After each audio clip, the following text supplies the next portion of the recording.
Hi, this is Belsen here. ഇന്നത്തെ വീഡിയോയിൽ നമ്മൾ കാണാൻ പോകുന്നത് പ്രൈവറ്റ് കമ്പനീസിൻ്റെ ഷെയർസ് ഡിമാറ്റ് ചെയ്യുന്നതുമായിട്ട് ബന്ധപ്പെട്ടാണ്. അപ്പോൾ ഈ കഴിഞ്ഞ കുറച്ച് ദിവസങ്ങൾക്ക് മുമ്പ് ഞാൻ ചെയ്ത വീഡിയോയിൽ സ്റ്റോക്ക് മാർക്കറ്റിൽ നല്ല രീതിയിലുള്ള കുതിപ്പുണ്ടാക്കാനായിട്ട് സാധിക്കുന്ന തരത്തിലുള്ള 2-3 റീസൺസ് പറഞ്ഞായിരുന്നു.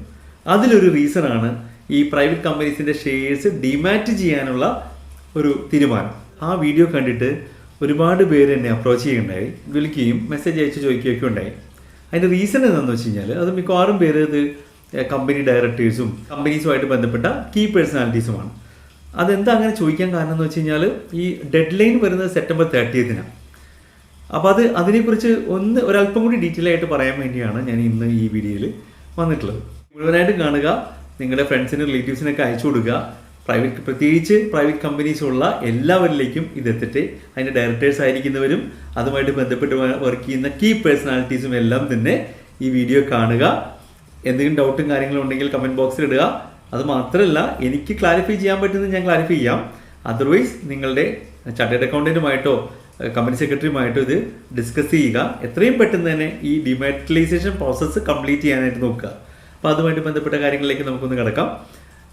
മിനിസ്ട്രി ഓഫ് കോർപ്പറേറ്റ് അഫയേഴ്സ് റീസെൻ്റായിട്ട് കൊണ്ടുവന്നിട്ടുള്ള ഒരു സിഗ്നിഫിക്കൻറ്റ് ചേഞ്ചാണ് ഈ പ്രൈവറ്റ് കമ്പനിയുടെ കാര്യത്തിലുള്ളത്. അവരുടെ എല്ലാ ഷെയർസും തന്നെ മെയിൻറ്റെയിൻ ചെയ്യേണ്ടതും എന്തെങ്കിലും ട്രാൻസ്ഫർ ഒക്കെ ഉണ്ടെങ്കിൽ അതെല്ലാം ചെയ്യേണ്ടതും ഇലക്ട്രോണിക് ഫോർമാറ്റിലായിരിക്കണം. അതായത് ഡിമാറ്റ് ഫോമിലായിരിക്കണം, അല്ലേ? ഡിജിറ്റൽ ഫോമിലായിട്ട് കീപ്പ് ചെയ്യാവുന്നത്. അത് ആക്ച്വലി നല്ലതാണ്, അല്ലേ? കാരണം എന്താ, പണ്ടൊക്കെ നമ്മൾ പബ്ലിക് കമ്പനീസിൻ്റെ ഷെയർസ് കീപ്പ് ചെയ്തുകൊണ്ടിരുന്നത് എങ്ങനെയാണെന്ന് അറിയോ?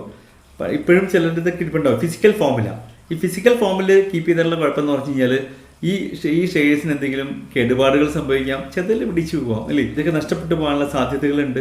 അപ്പോൾ അതുകൊണ്ട് ഏറ്റവും സേഫ് ആയിട്ടുള്ളൊരു ട്രാൻസ്പെറൻ്റ് ആയിട്ടുള്ളൊരു മോഡലിലേക്ക്, അതായത് ഡീമെറ്റലൈസ്ഡ് ഫോം, ഡെപ്പോസിറ്ററിയിൽ ഡിമാറ്റ് ചെയ്തുകൊണ്ട് നമുക്ക് ഈ ഇലക്ട്രോണിക് ഫോർമാറ്റിലേക്ക് ഈ സ്റ്റോക്കിനെ മാറ്റാനായിട്ട് കഴിയും. അതെപ്പോഴും നല്ലത് തന്നെയാണ്. അതുകൊണ്ട് 2023 ഒക്ടോബർ 27 നമ്മുടെ മിനിസ്ട്രി ഓഫ് കോർപ്പറേറ്റ് അഫയേഴ്സ് ഒരു ക്രൂഷ്യൽ ആയിട്ടുള്ള നോട്ടിഫിക്കേഷൻ ഇറക്കി. The company's prospectus and allotment of securities, Second Amendment Rules 2023. Companies Act 2013 provisions പ്രകാരം MCA, അതായത് മിനിസ്ട്രി ഓഫ് കോർപ്പറേറ്റ് അഫയേഴ്സ് ഒരു മാൻഡേറ്റ് ഇറക്കിയിട്ടുണ്ടായിരുന്നു. അതായത് 2018 ഒക്ടോബർ 2 മുതൽ എല്ലാ പബ്ലിക് കമ്പനീസും അവരുടെ ഷെയർസ് എല്ലാം തന്നെ ഡിമാറ്റ് ചെയ്യണമെന്ന് പറഞ്ഞിട്ട്. അത് പക്ഷേ പ്രൈവറ്റ് കമ്പനീസിന് അന്ന് ഉണ്ടായിരുന്നില്ല. പ്രൈവറ്റ് കമ്പനീസിലേക്ക് അത് എക്സ്റ്റെൻഡ് ചെയ്തിട്ടുണ്ടായിരുന്നില്ല. എന്നാൽ ഇപ്പോൾ ഇൻവെസ്റ്റേഴ്സ് ഇൻട്രസ്റ്റ് സേഫ് ഗാർഡ് ചെയ്യാനും ട്രാൻസ്പെറൻസി ഇൻക്രീസ് ചെയ്യാനും കോർപ്പറേറ്റ് ഗവേണൻസ് സ്ട്രെങ്തൻ ചെയ്യാനും വേണ്ടി ministry of corporate affairs introduce ചെയ്തിട്ടുള്ളതാണ് the companies prospectus and allotment of securities second അമെൻമെന്റ് റൂൾസ് 2023. ഇത് നിലവിൽ വരുന്നത് ഈ 2024 സെപ്റ്റംബർ 30 മുതലാണ്. ഈ റൂൾസ് പ്രകാരം എല്ലാ non small companies, private limited companies എല്ലാം തന്നെ അവരുടെ ഷെയർസ് ഡിമെറ്റീരിയലൈസ്ഡ് ഫോമിൽ മെയിൻറ്റെയിൻ ചെയ്യണം. അതുപോലെ future issuance, transfer of securities എല്ലാം തന്നെ ഡിമെറ്റീരിയലൈസ്ഡ് ഫോമിലായിരിക്കണം എന്നാണ് ഈ റൂൾ പറയുന്നത്. ഈ മിനിസ്ട്രി ഓഫ് കോർപ്പറേറ്റ് അഫയേഴ്സ് നമ്മുടെ പ്രൈവറ്റ് കമ്പനികൾക്ക് കൊടുത്തിരുന്ന ഗ്രേസ് പീരീഡ് എന്ന് പറയുന്നത് 2023 മാർച്ച് 31 മുതൽ 2024 സെപ്റ്റംബർ 30 വരെയാണ്. ആ കാലാവധി പൂർത്തിയാകാനായിട്ട് സമയമായി. അതിനു മുമ്പായിട്ട് എല്ലാ പ്രൈവറ്റ് കമ്പനീസും തന്നെ അവരുടെ ഷെയർസ് ഡിമെറ്റലൈസ്ഡ് ഫോമിലേക്ക് കൺവേർട്ട് ചെയ്ത് കൊള്ളണം. Provisions of companies act 2013 related to mandatory demat of shares of private limited company. Section 29 of companies act 2013, rule 9 of companies prospectus and allotment of securities rules 2014. ഇനി ഈ റൂൾ 9ന്റെ ആപ്ലിക്കബിലിറ്റിയും നോൺ ആപ്ലിക്കബിലിറ്റിയും നമുക്ക് നോക്കിയേക്കാം. അതിനായിട്ട് ആദ്യം non applicability നോക്കാം. ആർക്കൊക്കെയാണ് ഈ rule ബാധകമല്ലാത്തത്? അത് ചില specific type of companies, like Nidhi companies, government companies, അതുപോലെ പബ്ലിക് ലിമിറ്റഡ് കമ്പനീസിൻ്റെ ഹോളി ഓൺഡ് സബ്സിഡറീസ് ആയിട്ടുള്ള കമ്പനീസ്, പിന്നെ ചെറിയ പ്രൈവറ്റ് കമ്പനീസും. അപ്പോൾ എന്താണ് ഈ ചെറിയ പ്രൈവറ്റ് കമ്പനീസ് എന്ന് പറഞ്ഞു കഴിഞ്ഞാൽ? അതായത് പെയ്ഡ് അപ്പ് ക്യാപിറ്റൽ 4 കോടിക്ക് താഴെ നിൽക്കുന്നതും അതുപോലെ തന്നെ 40 crores ടേൺ ഓവറിന് താഴെയുള്ളതുമായിട്ടുള്ള കമ്പനികളെയാണ് ചെറിയ പ്രൈവറ്റ് കമ്പനികൾ എന്ന് പറയുന്നത്. അപ്പോൾ അവർക്കും ഇത് ബാധകമല്ല. അപ്പോൾ ആർക്കാണ് ബാധകമായിട്ടുള്ളത്? ആപ്ലിക്കബിലിറ്റി നമുക്ക് നോക്കാം. ഈ 4 കോടി പെയ്ഡ് അപ്പ് ക്യാപിറ്റലിന് മുകളിലുള്ള എല്ലാ പ്രൈവറ്റ് കമ്പനീസും, അതുപോലെ 40 crores മുകളിലായിട്ടുള്ള ടേൺ ഓവറുള്ള എല്ലാ പ്രൈവറ്റ് കമ്പനീസിനും ഈ അവരുടെ ഷെയർസ് മാൻഡേറ്ററിലി ഡിമാറ്റ് ചെയ്യണമെന്നുണ്ട്. ക്ലിയർ ആണല്ലോ? അപ്പോൾ ഈ സെപ്റ്റംബർ 30 നുള്ളിൽ ഈ ഡിമാറ്റലൈസേഷൻ പ്രോസസ്സ് കംപ്ലീറ്റ് ആക്കാൻ പറ്റിയില്ലെങ്കിലോ സെക്ഷൻ 450 പ്രകാരം 10,000 rupees വരെ ഫൈൻ ഈടാക്കാവുന്നതും ആ ഒരു സ്റ്റിപ്പുലേറ്റഡ് ടൈം പീരീഡ് കഴിഞ്ഞാൽ അത് ഡെയിലി 1,000 rupees വരെ ഫൈൻ ഈടാക്കുന്ന തരത്തിലുള്ള ഒരു പ്രൊവിഷനാണത്. അപ്പോൾ അതുകൊണ്ട് അതിലേക്കൊന്നും കടക്കാണ്ട് എത്രയും പെട്ടെന്ന് തന്നെ എല്ലാവരും ഡിമാറ്റ് ചെയ്യുക. പ്രൈവറ്റ് കമ്പനീസിൻ്റെ ഷെയർസ് എല്ലാം തന്നെ ഡിമാറ്റലൈസ് ചെയ്യണം. അപ്പോൾ അതിൻ്റെ പ്രോസസ്സ് എന്തൊക്കെയാണെന്ന് നമുക്ക് നോക്കിയേക്കാം. ഈ ഡിമാറ്റലൈസേഷൻ പ്രോസസ്സുമായിട്ട് ബന്ധപ്പെട്ട് ഒന്ന് നമുക്ക് സ്റ്റെപ്പ് ബൈ സ്റ്റെപ്പായിട്ട് എന്തൊക്കെ ചെയ്യണം എന്നൊന്ന് നോക്കിയേക്കാം. ആദ്യം തന്നെ നമ്മൾ എന്ത് ചെയ്യേണ്ടത്, നമ്മുടെ ഡോക്യുമെൻ്റ് എല്ലാം അപ് ടു ഡേറ്റ് ആക്കുക എന്നുള്ളതാണ്. എല്ലാ ലീഗൽ ഡോക്യുമെൻറ്റ്സും അപ് ടു ഡേറ്റ് ആക്കുക.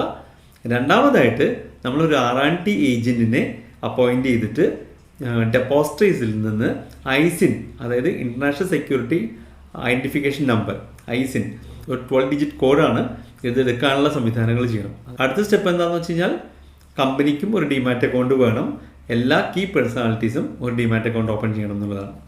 അതിൻ്റെ അടുത്ത സ്റ്റെപ്പ് എല്ലാ ഫിസിക്കൽ ഷെയർസും ഡിമാറ്റലൈസ്ഡ് ഫോമിലേക്ക് മാറ്റുക. ഫൈനലി നമ്മൾ റെഗുലർ അപ്ഡേറ്റ് ഗവൺമെൻറ്റിന് കൊടുക്കുമല്ലോ, റിപ്പോർട്ടിങ് ചെയ്യുക. അത്രയേ ഉള്ളൂ. ഇത്രയാണ് നമ്മൾ ചെയ്യേണ്ടത്. എല്ലാ പ്രൈവറ്റ് കമ്പനീസ് ഡയറക്ടേഴ്സും കീ പേഴ്സണാലിറ്റീസും പ്രത്യേകം ശ്രദ്ധിക്കുക. ഇതിൻ്റെ ലാസ്റ്റ് ഡേറ്റ് വരുന്നത് 30th September 2024 ആണ്. അപ്പോൾ ഇതിനധികം സമയമില്ല, എല്ലാവരും തന്നെ പ്രോസസ്സ് ചെയ്തോളൂ. അതിനൊരു പ്രധാനപ്പെട്ട കാര്യം എന്താ ഉള്ളതെന്ന് വെച്ച് കഴിഞ്ഞാൽ ഞാനും എൻ്റെ ടീമും ഈ ഒരു പ്രോസസ്സ്, ഈ ഡിമാറ്റലൈസേഷൻ പ്രോസസ്സ് പ്രൈവറ്റ് കമ്പനീസിന് വേണ്ടി ഞങ്ങളിവിടെ ചെയ്തു കൊടുക്കുന്നുണ്ട്.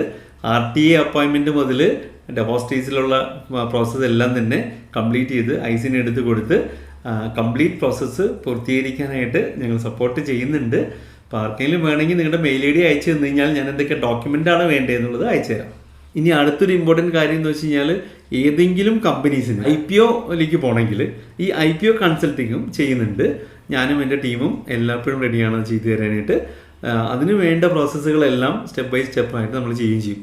എസ്പെഷ്യലി SME IPO ഇപ്പം നന്നായിട്ട് കണ്ടുവരുന്നൊരു കാര്യമാണ്.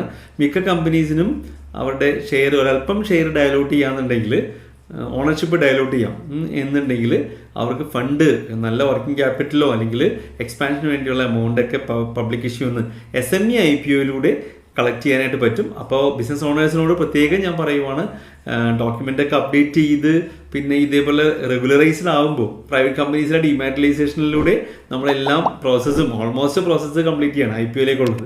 അപ്പോൾ ഞാൻ ഈ IPOയ്ക്ക് പോകാനുള്ള എല്ലാ പ്രോസസ്സും ഞാൻ ഇവിടെ നിന്ന് ചെയ്തു കൊടുക്കുന്നുണ്ട്. ഞാനും എൻ്റെ ടീമും അതിനകത്ത് കംപ്ലീറ്റ് സപ്പോർട്ട് ആയിട്ടുണ്ടാവും. അപ്പോൾ എല്ലാവർക്കും ഒരിക്കൽ കൂടി thank you. Investment in securities market are subject to market risks. Read all the related documents carefully before investing.